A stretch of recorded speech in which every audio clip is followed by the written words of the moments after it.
नमस्कार, मैं doctor Surendra Singh, assistant professor BSR government arts college Alwar. आज मैं राजनीति विज्ञान विषय के BA पार्ट फर्स्ट के सेकंड पेपर भारतीय राजनीतिक विचारक पुस्तक के पहले अध्याय मनु के परिचय के संदर्भ में अध्ययन करवाऊंगा।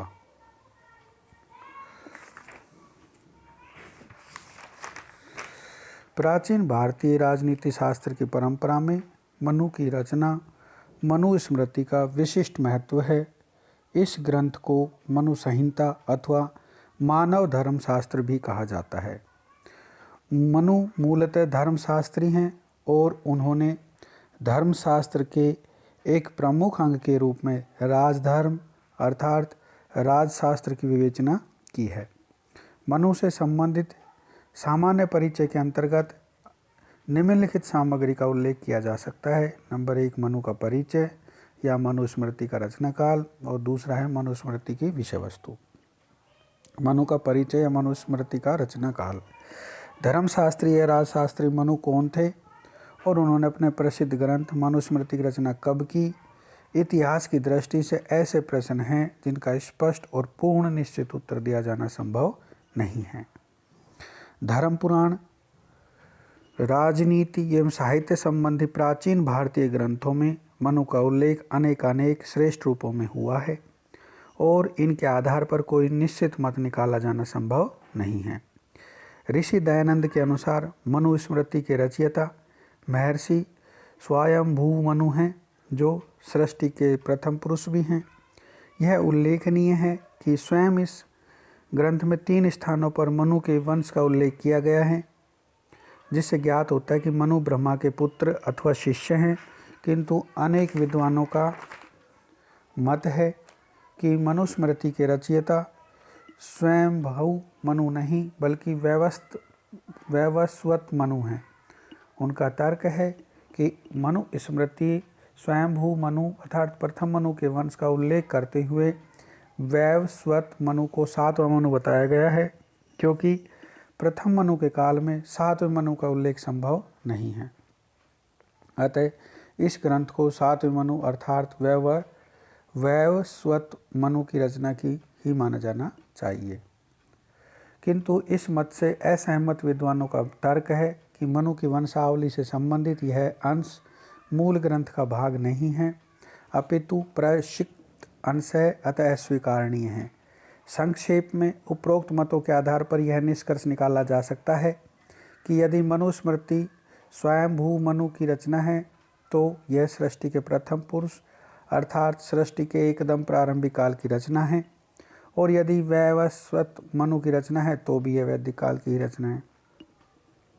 आधुनिक काल के विभिन्न विदेशी एवं भारतीय विद्वान मनु के परिचय एवं मनुस्मृति के रचना काल के बारे में उपरोक्त विवरण से असहमत हैं। इन विद्वानों ने मनुस्मृति में उपलब्ध सामाजिक, धार्मिक, आर्थिक व राजनीतिक विवरण एवं भारतीय इतिहास के विभिन्न तथ्यों को आधार बनाकर मनु एवं मनुस्मृति के काल को तय करने का प्रयत्न किया है। मजूमदार एवं पुसालकर ने मनु एवं मनुस्मृति का काल ईसा पूर्व 3110 वर्ष, त्रैगु काल से ने ईसा पूर्व 3102 वर्ष, KL दफ्तरी ने ईसा पूर्व 2670 वर्ष, विलियम जोन्स ने ईसा पूर्व 1200 वर्ष, स्लेजल ने 1000 वर्ष पूर्व एवं मोनियर विलियम्स ने ईसा पूर्व 500 वर्ष स्वीकारा है। किंतु A.S. अल्तेकर के अनुसार मनुस्मृति ईसा पूर्व 200 से ईस्वी 200 तक की मध्य की रचना है। K.P. जायसवाल ने मनुस्मृति की ईसा से 200 वर्ष बाद की रचना बताया है, किंतु मैक्स मुलर का मत है कि ईसा से 500 वर्ष बाद की कृति है। इस विवरण से यह स्पष्ट है कि मनुस्मृति के रचना काल में के बारे में आधुनिक विद्वानों में पर्याप्त मतभेद है, किंतु फिर भी अधिकांश विद्वान जायसवाल के मत से अधिक सहमत हैं। आधुनिक युग में मनुस्मृति के बारे में यह भी मत पर्याप्त रूप में प्रचलित है कि संपूर्ण ग्रंथ की रचना किसी एक निश्चित विद्वान द्वारा नहीं की गई है और यह संपूर्ण ग्रंथ किसी एक निश्चित काल में नहीं लिखा गया है। इस मत के अनुसार प्राचीन भारत के मानव संप्रदाय से संबंधित मनु नामक विशेष पदवी को धारण करने वाले विधि वेताओं के संयुक्त अथवा मिले जुले प्रयत्नों के परिणाम स्वरूप उपलब्ध मनुस्मृति की रचना हुई है। इस प्रसंग में डॉक्टर मैकेंजी ब्राउन का यह विचार उल्लेखनीय है कि मनु किसी व्यक्ति विशेष का नाम नहीं, बल्कि यह प्राचीन भारत में प्रतिभाशाली विधिवेताओं को प्रदान की जाने वाली एक पदवी या उपाधि है। सर मोनियर विलियम्स व व्यूलर की भी यही मान्यता है। संक्षेप में यह कहना उचित होगा कि मूल मनुस्मृति की रचना की शुरुआत किसी मनु नामक राजशास्त्री व धर्मशास्त्री ने की होगी, किंतु बाद में उसके द्वारा स्थापित मानव संप्रदाय से संबंधित विद्वानों ने अपने युग की आवश्यकताओं के अनुसार इस ग्रंथ का विस्तार किया और इस प्रकार इस ग्रंथ को वर्तमान रूप प्राप्त हुआ। इस रूप में यह ग्रंथ प्राचीन भारत के संपूर्ण मानव समुदाय के विचारों का प्रतिनिधित्व ग्रंथ माना जाता है। मनुस्मृति की विषय वस्तु। अपनी विषय वस्तु की प्रकृति से मनुस्मृति धर्मशास्त्रीय परंपरा का ग्रंथ है।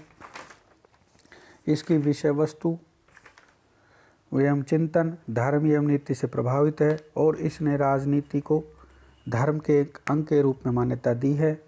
मनुस्मृति ने व्यक्ति के जीवन के उद्देश्य एवं पूर्णता को 4 परंपरागत पुरुषार्थों धर्म, अर्थ, काम और मोक्ष के रूप में स्वीकार किया है। मनु की दृष्टि से संपूर्ण सामाजिक राजनीतिक व्यवस्था इन 4 पुरुषार्थों की प्राप्ति का साधन है। संपूर्ण मनुस्मृति में कुल 12 अध्याय हैं और इन समस्त अध्यायों की श्लोक संख्या 2694 है। इन 12 अध्यायों में निम्नलिखित विषयों को पर विस्तार से विचार किया गया है, जैसे नंबर 1 सृष्टि की उत्पत्ति, 2 जाति कर्म आदि संस्कार विधि, नंबर 3 पंच महायज्ञ एवं नित्य श्राद्ध विधि, चौथा है गृहस्थ आश्रम के नियम, 5वां है भक्ष्य एवं अभक्ष्य पदार्थ संबंधी विचार, 6ठा है वानप्रस्थ एवं संन्यास आश्रम पर विचार, 7वां है व्यवहार का निर्णय कर व्यवस्था आदि राजधर्म का विवरण, 8वां है साक्षियों से प्रश्न विधि, 9वां है स्त्री और पुरुष का धर्म और परिवार में संपत्ति विभाजन दाय भाग, 10वां है आपातकाल के कर्तव्य एवं धर्म, 11वां है पाप से मुक्ति हेतु प्रायश्चित विधान और 12वें पे है मोक्ष पद की प्राप्ति हेतु आवश्यक आत्मज्ञान। इस प्रकार मनुस्मृति में 12 अध्याय हैं और 2694 श्लोकों में इसको विभक्त किया गया है। हमने धन्यवाद आज मनु के परिचय और मनुस्मृति की विषय वस्तु के बारे में अध्ययन किया।